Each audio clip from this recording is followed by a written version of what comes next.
ان الحمد للہ نحمدہ ونستعینہ ونستغفرہ ونعوذ باللہ من شرور انفسنا ومن سیئات اعمالنا من یهدہ اللہ فلا مضل لہ ومن یضلل فلا ہادی لہ واشہد ان لا الہ الا اللہ وحدہ لا شریک لہ واشہد ان محمدا عبدہ ورسولہ وقال اللہ سبحانہ وتعالی قل یا اہل الکتاب لا تغلوا فی دینکم ولا تقولوا علی اللہ الا الحق انما المسیح عیسی ابن مریم رسول اللہ وکلماتہ القاها الی مریم وروح منہ رب اشرح لی صدری ویسر لی امری واحلل عقدۃ من لسانی یفقہوا قولی۔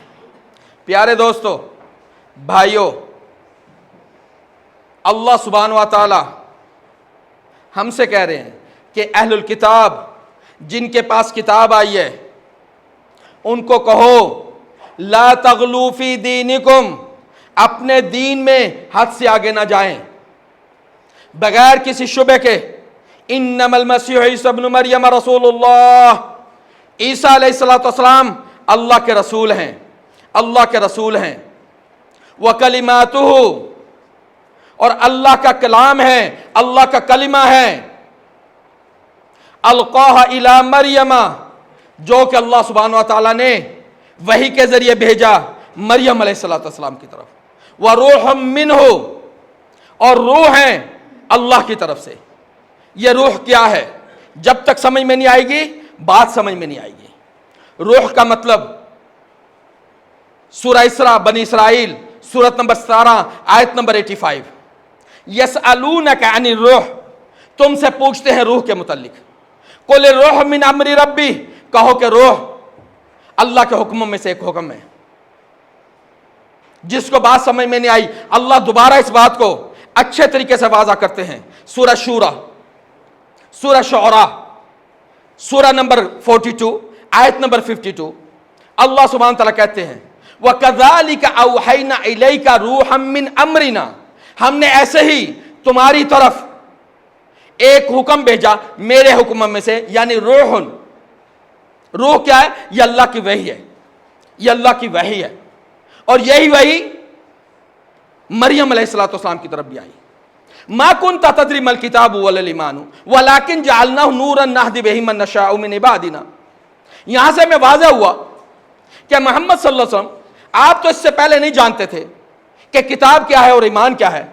ہم نے اس روح، اس کلام اللہ، اس قرآن کو جو وحی کے ذریعے آیا نور بنا دیا، روشنی بنا دیا۔ اس لیے روح کا مطلب ہے کہ یہ اللہ کا کلام، اللہ کی وحی جو اللہ نے مریم علیہ السلام کی طرف اتاری۔ آج جو ہم دیکھ رہے ہیں اولمپکس، یہ اولمپکس جس میں عیسائیت کا مذاق اڑایا گیا، ہمیں تو صرف اتنا پتہ چلتا ہے کہ لوگوں نے عیسائیت کا مذاق اڑایا، لیکن یہ عیسائیت کا مذاق نہیں، یہ اسلام کا مذاق ہے، یہ عیسیٰ بن مریم کا مذاق اڑایا گیا ہے۔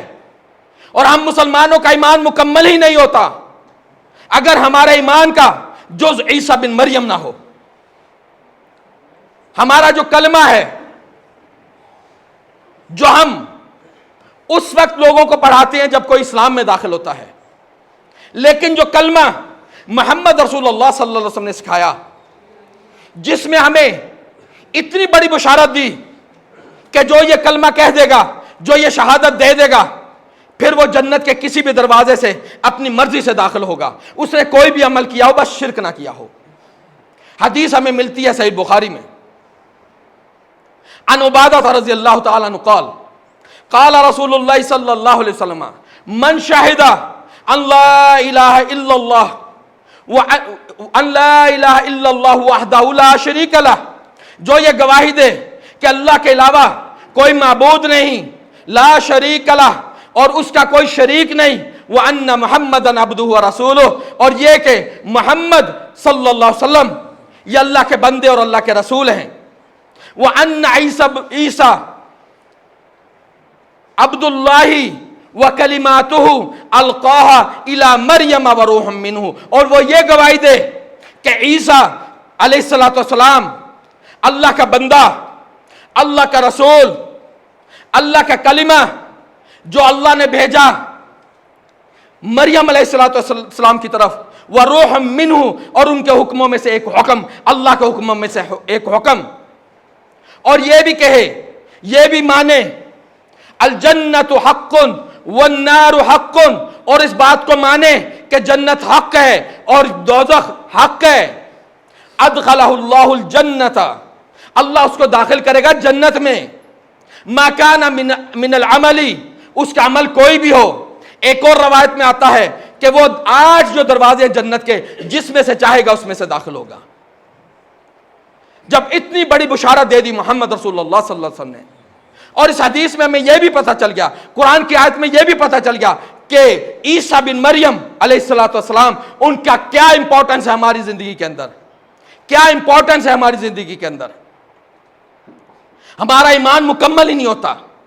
ہم قرآن کے اندر بار بار کہتے ہیں لا نفرق بین احد منہم، ہم ان میں کسی بھی رسول کے اندر کوئی فرق نہیں کرتے. ہمارے لیے جیسے محمد صلی اللہ علیہ وسلم امپورٹنٹ ہے، ایسے ہی عیسیٰ بن مریم ہمارے لیے امپورٹنٹ ہے. آج ہماری زبانیں بند ہیں. وجہ کیا ہے؟ جو مسلم ممالک میں رہتے ہیں، کسی کو علم ہے تو وہ خوف کی وجہ سے نہیں بولتا، جس کو علم نہیں ہے وہ جہالت کی وجہ سے نہیں بولتا. جو یورپ میں ہے وہ خوف کی وجہ سے نہیں بولتا، کہیں ہاتھ سے ڈاکومنٹ نہ چلے جائیں. اس اولمپکس میں آپ نے کیا دیکھا؟ ہم نے دیکھا کہ عیسیٰ بن مریم علیہ السلام کا مذاق اڑایا گیا. ان کا جو آخری رات کا کھانا، ہم اس کو نہیں مانتے کہ عیسیٰ بن مریم کی فوٹو بنائی جائے، لیکن جو آخری کھانا جس کو دا ونچی نے بھی پورٹریٹ کیا، اس کو ایسے پیش کیا گیا جس میں گے پریزنٹ کیے گئے. انہوں نے عیسیٰ بن مریم کے ساتھیوں کو، حواریون کو پریزنٹ کیا. یہ ہمارے نبی کی توہین ہے. پھر ایک ایسا سر پریزنٹ کیا گیا جس کا دھڑ نہیں. پھر ایک ایسا گھوڑا پریزنٹ کیا گیا جس کے اوپر ایک آدمی ہے، ایک بندہ ہے. یہ کیا ہے؟ یہ کون سا میسج ہے؟